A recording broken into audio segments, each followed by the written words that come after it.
தம்பி ஆ பையனை டியூஷன்ல விடணும். ஆ இடம் தெரியும்ல? ஆ தெரியும். இந்த டேய் எதுக்கு சாக்லேட் கொடுக்குற? அதெல்லாம் வேணாம். கையை பாரு எவ்வளோ அழுக்கா இருக்கு.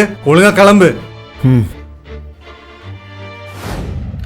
பிரதர், சொல்லுங்க பிரதர். நான் சொல்ற ஹாஸ்பிட்டல் மட்டும் கொஞ்சம் உடனே வாங்க. வரேன். அப்பவே சொன்னல உன்னை சாக்லேட் கொடுக்க கூடாதுன்னு. டாக்டர் மட்டும் ஃபுட் பாய்சன் சொல்லிட்டோம். அப்புறம் இருக்கு உனக்கு. என்ன டாக்டர் ஆச்சு? மைல்டு வீசிங் தான். கரெக்டான டைமில் கூப்பிட்டு வந்துட்டார். ஸோ எந்த பிரச்சனையும் இல்லை. சாரி பிரதர், தப்பா நினச்சிட்டேன். பரவாயில்ல பிரதர். கவர் போட்ட சாக்லேட் எதுக்கு பிரதர் கை கழுவணும்? நீங்கள் அப்போ ஏன் அப்படி சொன்னீங்கன்னு எனக்கு தெரியும். பரவாயில்ல, சீக்கிரம் மாறிடுங்க பிரதர். உங்களை பார்த்து தான் இந்த பையனும் வளரணும். இந்த ஜென்ரேஷன் தான் இப்படி இருக்குது.